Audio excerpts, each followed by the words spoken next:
Let's talk IP. Let's talk IP. Let's talk IP. Written by Swetlana. Hello, everyone, and welcome back to Let's Talk IP, the podcast where we strip away the jargons from law and IP. And we absolutely love, enjoy, and have fun doing it. Today's is a guest episode, and the very first guest on our podcast is someone I have been looking forward to have on.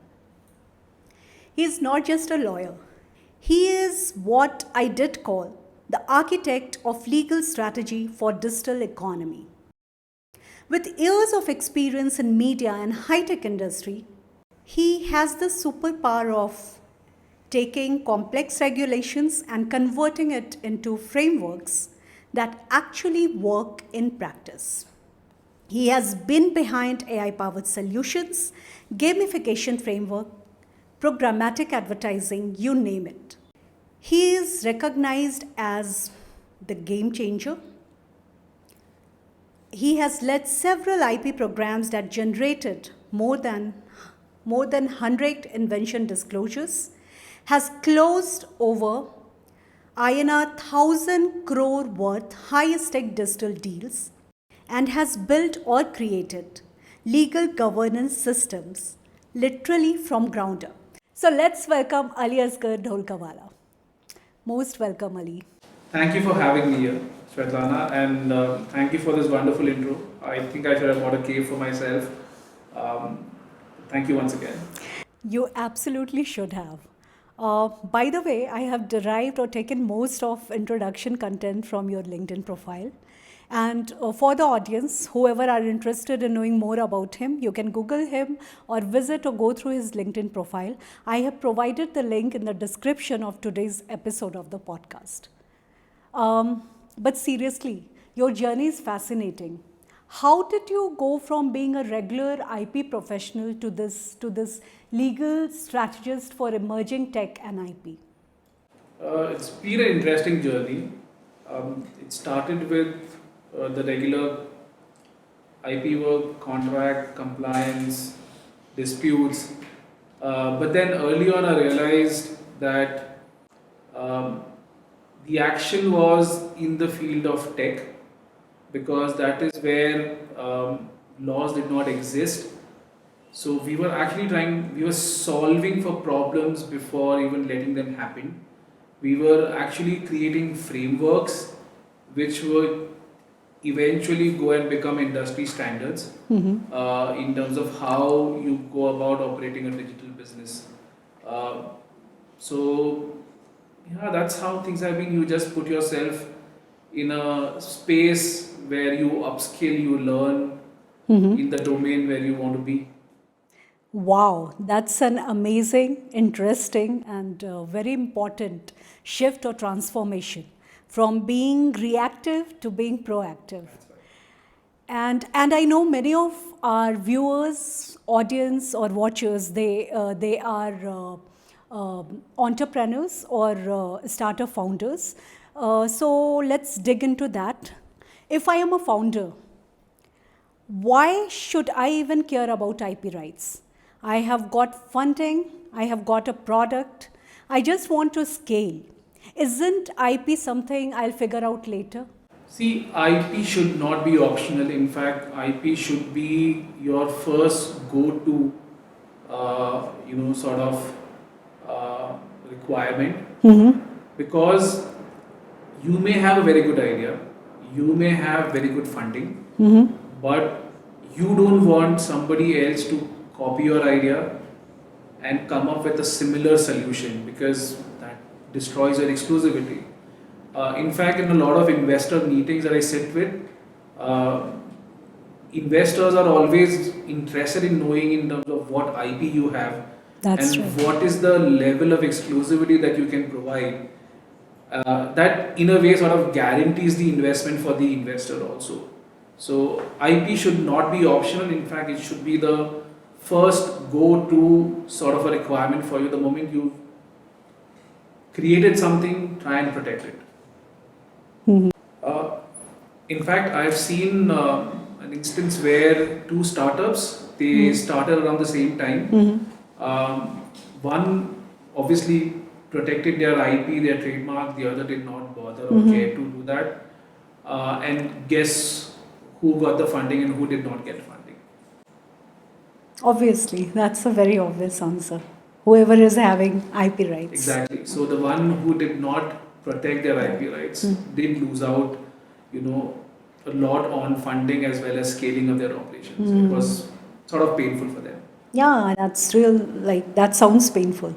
So basically, IP is like your startup shield, and maybe even your sword.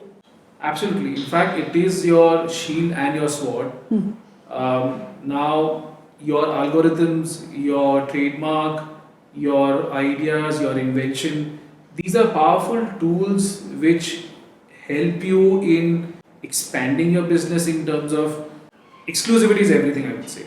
If you are in a safe space, in an exclusive space, you don't have to worry a lot about competition and you can focus on scaling up your business. Otherwise, you will always be running a rat race trying to outpace another person who's providing something similar or the same product or service as you.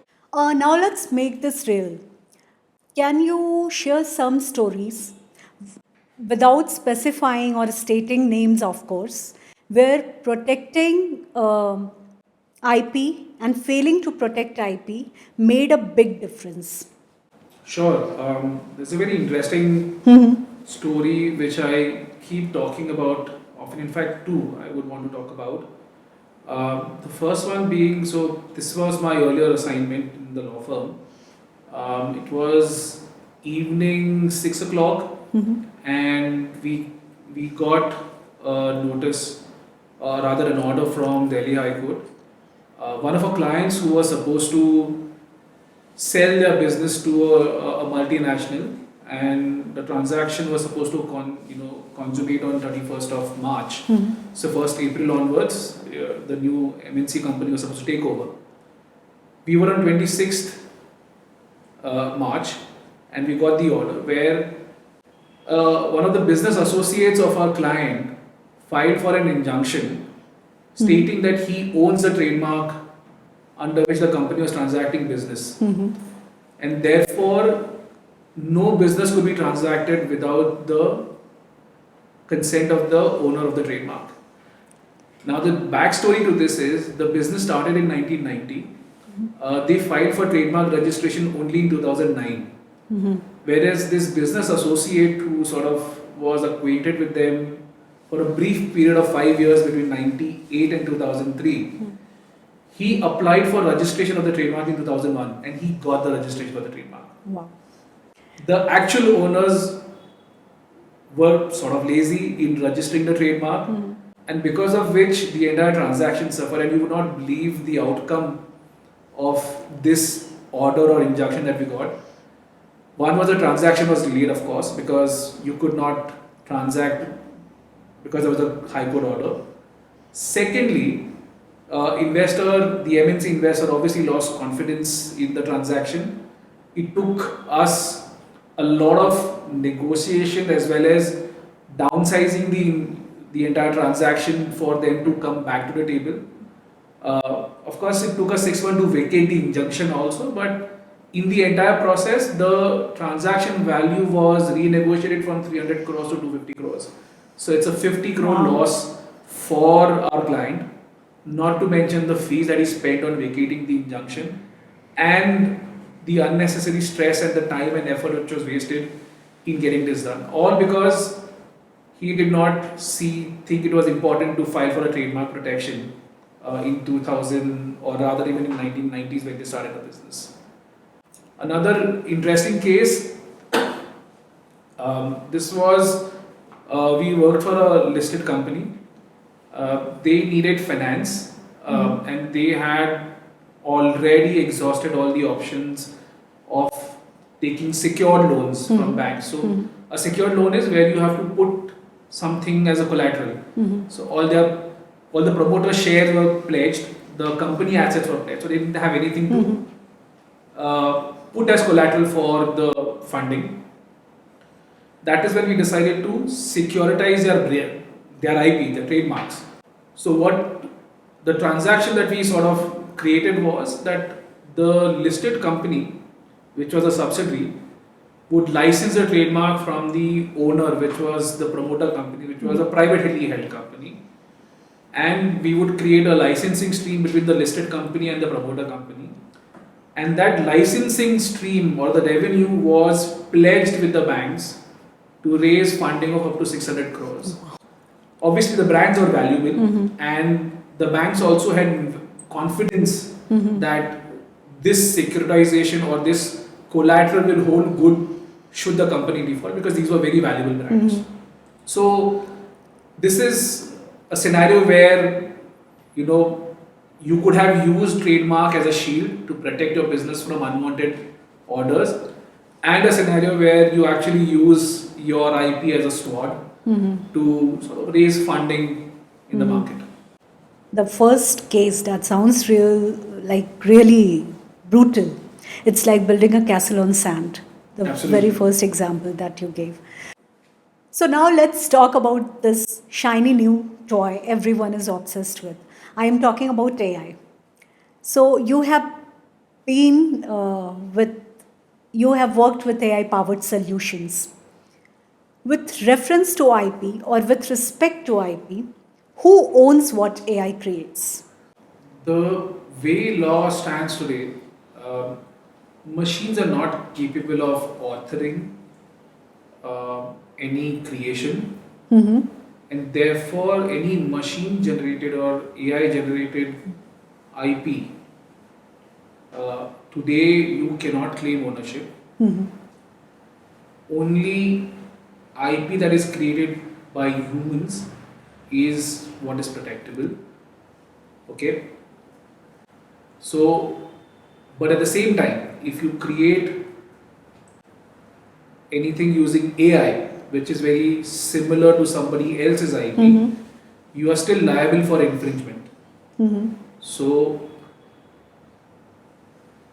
while you may not get ownership in what you create, but you are liable to a third person if you create something which is identical or similar to what somebody else's creation. So basically, the AI does not get sued. You do. Yes. Okay. And you saying this with respect to any particular domain of IP, like patent or copyright or trademarks, or in general? So take for example patents. A machine, as I said, is incapable of owning any IP. And therefore, let's say if you want to generate an idea using AI, you will not be able to file for IP protection or a patent protection. But what makes it patentable is human contribution. So let's say if you generate an idea per se, any which way is not protectable. So if you want to generate an idea and reduce it into a tangible form or create a product or a service out of it by putting in your own human effort, then that process or that invention can be protected by way of a patent right because of the human contribution that you've put in. In case of... It's called reduction to practice, is it? In a way. Yeah. That reduction to practice is what makes it eligible because of the human contribution. Yeah. Similarly, when you take, for example, copyright, if you simply rely on AI to generate any creative content, be it a video or an audio or a script, you will not be able to claim copyright in such AI-generated content. But let's say if you were to take inspiration from AI and build over it with your own human contribution by further improvising on what AI has generated, that human contribution makes the entire end product eligible for copyright protection. Think of AI as a very smart assistant that you have. Yes. AI is not itself to be the master. It's a slave. It's a tool for you. It's a smart assistant for you, which you use to sort of help you get a head start into doing something. It helps you ideate, it helps you, improvise, it helps you refine. But at the end, while it mimics a human brain, it is not a human brain. So the intellect still lies over here, and this is what is protected. Now let's talk about gamification and programmatic advertising. So they sound like real cool, fun playground, but I am sure the legal part of it is not that cool or not that fun or not that playful. So your take on that? It's a very complex field. When you say gamification, it involves turning anything into sort of a game or a competition. To give you an example, let's say you were a loyal customer for a particular product or service. That product and service creates a loyalty, sort of a scheme where every time you purchase a product, you get certain points. Now that is nothing but gamification. It's putting the entire transaction or turning the entire transaction into a game. There is a lot of complex issues involved that we need to sort of look at. There is data, there is IP in terms of how you gamify the entire transaction. It was a simple transaction of purchasing a product and service, but you've turned it into something enjoyable, something which people look forward to, collecting loyalty points, redeeming those loyalty points. It's nothing but gamification. In certain cases, you may actually come up with a game itself, okay, which ends up into a transaction. There is IP in it, there is data involved, there is technology involved. So it's a mashup of a lot of different fields. And when it comes to programmatic advertisements, this is what the next frontier is going to be, in fact, because whatever you see on internet today in form of ads, it's nothing but programmatic advertisement. And what is programmatic advertisement is, to give you an example, when you watch content on TV, there is somebody in the studio deciding what ad to play at what time in the lineup of the TV content. So there is somebody manually sitting and feeding ads into the feed that goes into the satellite. In the digital world, it's a fire and forget mechanism. I load the ads on a server. I decide that I want the ads to be shown on XYZ websites, and I want them to be shown to certain demographic, or certain people belonging from a certain demographic, and I configure and I forget it. So the moment somebody comes up on that website, so let's say I go onto a website and I match the demography, the ad will be shown to me. So that is how the entire programmatic or digital ad ecosystem works. Again, designing this ecosystem has a lot of tech involved, has a lot of challenges for which there are various solutions and inventions done by people. So it's a minefield of IP rights, which is working in the background to give you a simple ad for a product or service that you want or you need in the market. But yeah, what do you think about patents? See, patents is a very interesting field to be in. Unfortunately, it has not got its due. Yeah, that's true. In Indian context, because of awareness, because people think filing patents is optional, but the kind of exclusivity and the kind of power it provides you, or the kind of, in a way, I would say it's one of the strongest IP rights that you can acquire. Yes, that's true. Especially for product based. Yes, especially for product-based companies and also technology-based companies, Yes, including digital technology. Imagine having exclusivity over a technology per se for the next 20 years. You can do wonders if you use it effectively. Right. But unfortunately, because of awareness, people lose out on it. Inventors are celebrated species in a way. They are highly I regarded. know, even professionals, IPR professionals, Correct. like they are, and it has like lot of trickiness to it. Like it's not a straightforward or easy thing. So it involves technology, it involves strategy, it involves business, like commercialization and those stuff. So it involves everything. Yeah, absolutely. In fact, um, an IP professional has to be really smart. Yeah. Has to be.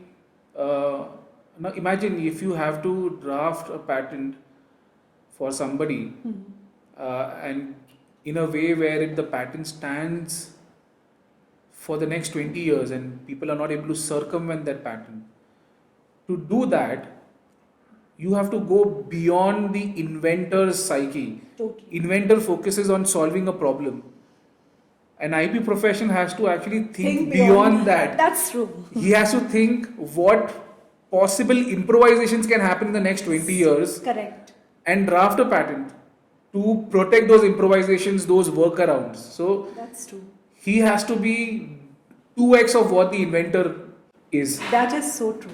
I And totally people agree. don't realize this. Many a times I tell you, I have done this, brainstorming sessions with inventors, and it felt like I have given so many ideas. Like I should be named as inventor, but unfortunately you cannot do this because you are IP professional. Correct. So you cannot be named as inventor. But many a times I felt like that I have added to the conception. Yeah, you actually sit and create the invention with them. Yeah, that's so true. In fact, it happens a lot of times. It has happened with me also, where we do a search, the invention seems to be obvious, and then you sit with the inventor to figure out how To make it normal. exactly, what are the workarounds, and then they go back, they work over it, and they come back and say, okay, this is yes what we can do, and then you go back, do a search, and then okay, now you have made it non-obvious, you have added novelty to it, and you've actually made that invention patentable. You have done everything. It gets filed. Now again another obstacle. You have to convince the examiner Yeah. that it is non-obvious. That is another thing. So Then again it has to be like valuable enough to be commercialized. That is also important absolutely. in work or professional life. What is exciting you nowadays? Chai. Huh? Chai. Chat GPT AI. ChatGPT. Oh my god. Short form chai. So, when I thought of starting this podcast, I was thinking about the very first episode. It has to be with someone with whom you can feel comfortable, you can enjoy the conversation. And I started thinking about everybody. Generally, people in this field are serious, like lawyers. And generally, it is like that. Nowadays, it is changing, because youngsters are getting into it. And so I was thinking, who is little cool like me? Who is like little mad like me? Like, somebody who is very similar to you. And I started crossing on names. No. Ali. Yes. Yes, he is going to be the first one. It has been fantastic, Ali. Actually, fantastic, Ali. Fantastic. Fantastic, Ali. Wow. Before we wrap, I'll put you on the spot. So, if you have to advise an entrepreneur or a founder one golden rule about IP, what it would be or what it would be? Don't treat IP optional.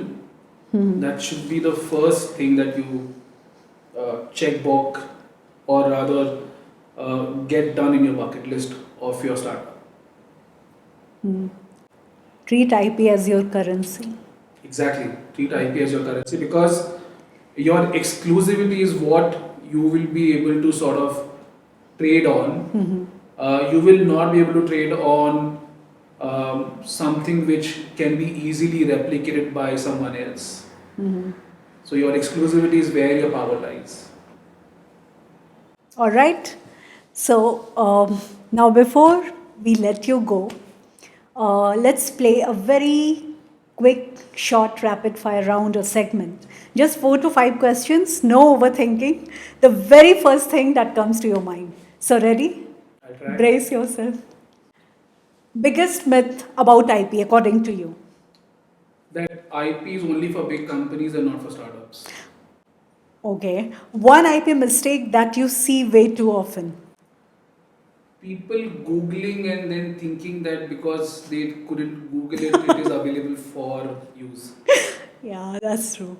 So, okay, the strangest case that you have ever come across? The trademark dispute that I spoke about earlier. Okay. And suppose, if IP were a movie genre, what it would be? It would be a thriller because you will come across a lot of twists and turns, and it would be a very interesting thriller.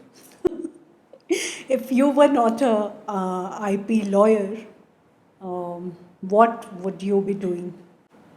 I don't think I would have been anybody else Oh, wow. except for a lawyer.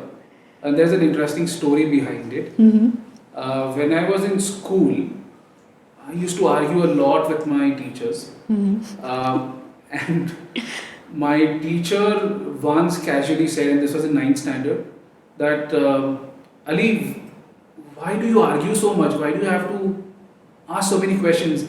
You should become a lawyer.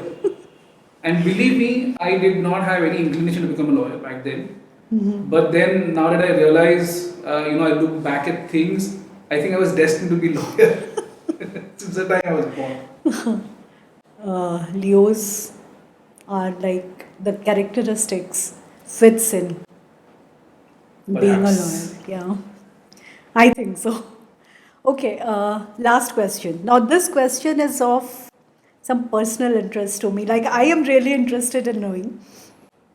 So, I will place 4 offers on your table. You have to pick one. So, I'm giving you 4 offers or options, and you have to pick one, or maybe you have to arrange it in order of preference with the most preferred one as the first one, and goes on. So, the first option or the first offer is partner at renowned and top IP law firm. Second is IP leadership position in multinational or corporate, which you are currently in. And third is controller or examiner at patent office, like central government job. And fourth is having your own startup and helping out small and medium scale industries like SMEs and startups. That's an easy one. The last one will be the first. Oh, Then second comes a leadership position okay. in a multinational Multinational. org. Third comes partner in a law firm. Oh, And you don't like controller and examiners Not at at patent all. office? Not at all. Any I would rather skip that specific? option. I'm not going to ask you that. Why? Like, you really don't like controllers and examiners? No, what I love doing is uh, solving for problems, real world problems. And the first option, having, guiding startups through their journey or guiding, even mature companies through their journeys is where you are trying to solve problems for them. It's an amazing thing when you help someone solve their problem and get them Absolutely. moving forward in a business transaction. Right. Gives me a lot of cake. And hence, that's the most preferred option, followed by being a strategist in a multinational, because again, you are trying to create a framework or trying to create a situation which avoids problems. So in a way, it's sort of solving for future. And Being you, a You were a game changer in Hotstar. You are a game Yes, changer I in did get Hotstar. that award in 2018 for starting an IP program which generated a lot of patent filings for JioHotstar. Yeah, I think more than 100, maybe. We've received more than 100 disclosures, and a lot of them have translated into actual patent filings. Patents. Uh-huh. The intention behind the program was, as you all know, Disney Plus Hotstar and JioHotstar have been at the forefront when it comes to the most advanced tech for delivering content to the general public. We are the only ones who've broken the world record in live streaming, and obviously we were solving for problems which didn't even exist in the world. When you're talking about getting 4K content streamed to 60 million users simultaneously with the limited bandwidth capacity that you have, you're trying to solve for problems which never existed before. And any problem that you solve for in some way or the other is an invention. Whether it's patentable or not, it's a different case. Yeah. But every solution that you come up to a problem is, in a way, some form of invention, which in Hindi we call as jugaad. Yeah. Very well played, Ali. So thank you so much for being a part of this, podcast. And I really like the discussion was fun-filled and very informative. I'm sure informative for the audience. And I was trying to get some information on IP that can help them. Thank you very much for having me. It was fun and interesting to have this conversation. Yeah. And it's always a pleasure to speak to you. Thank you so much. To my audience, stay creative, protect your IP, and most importantly, if possible, get yourself a lawyer with a cape. Until next time, stay tuned and goodbye.